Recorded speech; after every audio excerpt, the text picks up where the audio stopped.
Hello दोस्तों। तो आज हम एक टॉपिक के ऊपर बात करेंगे। तो अभी जैसे आप जानते हैं कि गर्मियों की छुट्टियां हैं और जिन बच्चों ने अभी 12th पास किया है तो उनके सामने एक करियर के लिए ये रहता है कि उन्हें आगे क्या करना चाहिए, है ना। तो जितना मुझे अनुभव है उसके आधार पे मैं थोड़ा सा बताना चाहता हूँ कि किसी को कोई उससे थोड़ा गाइडेंस या कोई लाभ मिल सके या उस तरफ से वो सोच सके।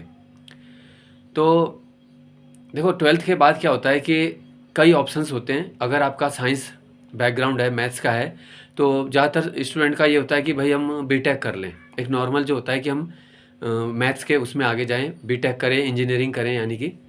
या फिर होता है कि अगर आपका बायो वगैरह है तो आप सोचते हो कि मेडिकल लाइन में जाएं, हम कोई कोर्स कर लें, है ना। तीसरा ऑप्शन जो लोग चुनते हैं कि हम सीधा ग्रेजुएशन करें, जैसे बीएससी कर लें या बीए कर लें या बीकॉम करें। और अगर आप कॉमर्स वगैरह कर रहे हो तो आप अकाउंटिंग वगैरह में कैरियर बनाना चाहते हो। अगर आपने जैसे बीएससी चुना है तो बीएससी के बाद कई बार हमें मास्टर्स भी करना पड़ता है फिर, है ना। तो आप टीचिंग में जाना चाहते हो या किस में जाना चाहते हो, तो पहले तो देखो कई चीज़ें इसमें आती हैं कि क्या आपको क्या चीज़ें देखना है। एक तो होता है देखो आपके फैमिली का बैकग्राउंड क्या है, आर्थिक स्थिति क्या है। आर्थिक स्थिति भी इसमें काफ़ी मायने रखती है, क्योंकि अगर आप देखो बीटेक कर रहे हो, आज के समय आप किसी भी संस्थान से बीटेक कर रहे हो तो वो एक अच्छा खासा इन्वेस्टमेंट मांगता है। दूसरा, आपका पढ़ाई में इंटरेस्ट होना चाहिए, आपके मार्क्स भी ठीक होना चाहिए। मतलब अगर आपको करना है सीरियसली तभी मेरे हिसाब से वो करना चाहिए। और ऐसा नहीं हो कि आपने एडमिशन ले लिया, फीस भी भर दी, आपका मन भी उसमें नहीं है ना, पढ़ाई भी नहीं हो पा रही है, वो चीज़ फिर गलत हो जाती है। तो एक तो हो गया आपका, देखो आप इंजीनियरिंग बैकग्राउंड में, इंजीनियरिंग में जाना चाहते हो तो आप बीटेक वगैरह में एडमिशन ले सकते हो, तैयारी कर सकते हो। दूसरा, आप मेडिकल लाइन के लिए कर सकते हो। तीसरे ऑप्शन पे मैं बात करूँगा कि अगर आपका जिसमें ज़्यादा पैसा भी खर्च नहीं होता है ना। जहाँ तक मेरी सलाह है, अगर मैं अपनी बात बताऊँ आपको तो कि क्या करना चाहिए, ठीक है। यदि देखो आप मान लो बीएससी में एडमिशन ले रहे हो तो आपको रेगुलर जाना भी पड़ता है, पढ़ाई भी अच्छे से करनी पड़ती है। उसके बाद आप एमएससी भी करोगे, उसके बाद आप कोई अदर, अगर टीचिंग में जाना है तो बीएड भी कर सकते हो या डीएलएड भी कर सकते हो ग्रेजुएशन के बाद, ठीक है। लेकिन अगर आप कॉम्पिटिटिव एग्जाम्स की तैयारी करना चाहते हो, अगर आप चाहते हो, मान लो आप अभी लगभग 18 साल के हो और अभी जस्ट आपने 12th किया है और आप सोच रहे हो कि मैं आगे क्या करूं, या आपके पेरेंट्स सोच रहे हैं, है ना। तो पेरेंट्स भी ये वीडियो देख सकते हैं और थोड़ा उनको आइडिया हो सकता है कि हमें क्या करना चाहिए। क्योंकि एक दो पेरेंट्स ने मुझे ये बात बोली, फ़ोन किया गाइडेंस के लिए, तो मुझे लगा फिर इस पे थोड़ा सा मैं अगर कुछ बना दूं कंटेंट तो शायद कुछ लोगों के काम आ सके, ठीक है। हम बात कर रहे हैं कॉम्पिटिटिव एग्जाम्स की। अब मान लीजिए आपने देखो ग्रेजुएशन आप बीए भी कर सकते हैं, प्राइवेट भी कर सकते हैं, किसी भी माध्यम से कर सकते हैं आप। साथ साथ अगर आप फिर वहाँ पे क्या है, आपको बहुत ज़्यादा समय देने की ज़रूरत नहीं पड़ेगी, आपको रेगुलर भी जाना नहीं पड़ेगा फिर ग्रेजुएशन में। तो आप क्या कर सकते हो, इस तरीके से ग्रेजुएट हो सकते हो। और साथ ही में आप सीधे से क्या करो, अपने जैसे ये अपना डोमिसाइल सर्टिफिकेट बनवा लो। अगर आपकी कोई कास्ट का है तो कास्ट का सर्टिफिकेट बना के रखो, यानी। और अगर आप में जैसे कोई भाई आर्थिक रूप से वो है तो ईडब्ल्यूएस का बनवा लो, है ना। तो ये सब चीज़ों का ध्यान रखो, ये सब डॉक्यूमेंट्स आपके होने चाहिए तभी, क्योंकि आप फॉर्म के लिए अप्लाई कर सकते हो। ये एक चीज़ ये भी हमेशा याद रखना है कि जो भी आप अप्लाई करते हो वो फॉर्म की डेट से पहले पहले बना हुआ होना चाहिए।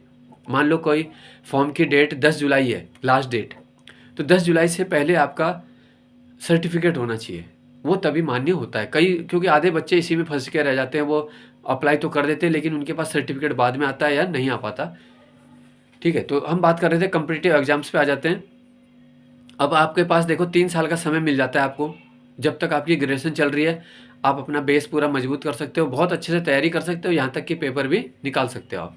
तो जो 12th लेवल के पेपर्स आते हैं उत्तराखंड में हम देखते हैं, तो हम जिसे हम बोलते हैं समूह ग, है ना, हम नॉर्मली बोलते हैं उसको ग्रुप सी की तैयारी, या समूह ग के फॉर्म आते हैं। 12th लेवल के होते हैं, ज़्यादातर वो क्लरिकल कैडर के फॉर्म होते हैं। उसमें केवल आपको 12th 12वीं पास मांगा जाता है और आपको थोड़ा कई जगह पे टाइपिंग भी देनी पड़ती है। तो टाइपिंग भी कोई बड़ी बात नहीं होती, आप 1-2 महीने घर में अपने लैपटॉप कंप्यूटर पे भी करोगे या किसी इंस्टीट्यूट में भी जाओगे, 2-3 महीने आराम से हो जाएगा।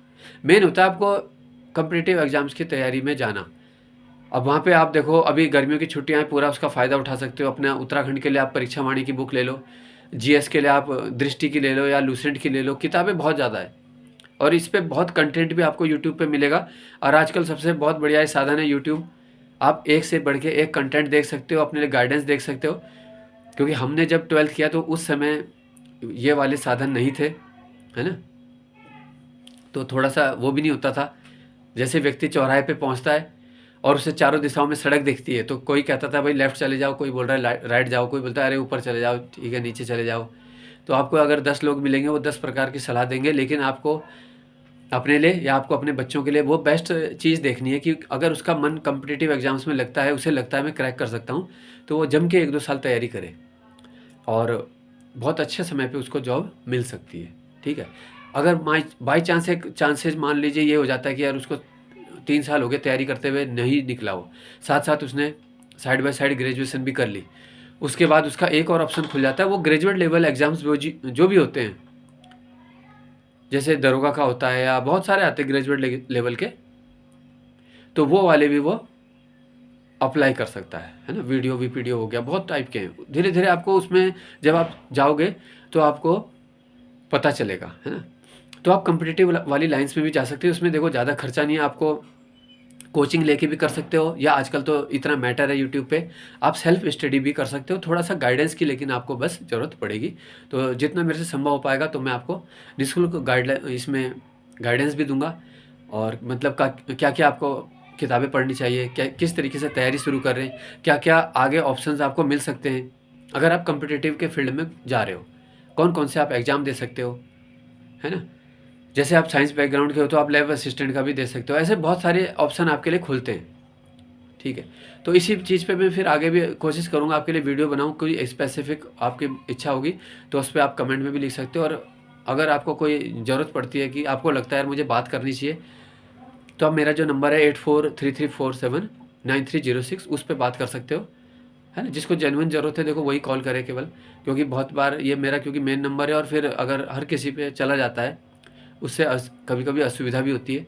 तो जिसको बहुत ज़रूरत होती है वो उस पर बात कर सकता है और कुछ सलाह ले सकता है, क्योंकि हमें इतने साल का अनुभव रहा है, 8-10 साल हमने ये तैयारी के फील्ड में ही रहे, है ना। तो इसलिए मैं आपको ये सब गाइडेंस दे रहा हूँ। और वर्तमान में जो मैं हूँ ये पौड़ी ज़िले में ग्राम पंचायत विकास अधिकारी हूँ, है ना। और कई साल तक मैं कॉम्पिटिटिव एग्ज़ाम्स की तैयारी मैंने बच्चों को करवाई है, उसी फील्ड से जुड़ा रहा, तो इसलिए वो सब चीज़ें देखी हैं कि भाई 12वीं के बाद क्या करना ज़्यादा सही रह सकता है, तो इसमें थोड़ा सा बता सकते हैं हम, है ना। तो अगर आपको लगता है तो आप सलाह ले सकते हो, जैसा भी आपको ठीक लगे, ठीक है। तो अभी के लिए इतना ही है, फिर आगे ज़रूर आपसे बात की जाएगी। धन्यवाद।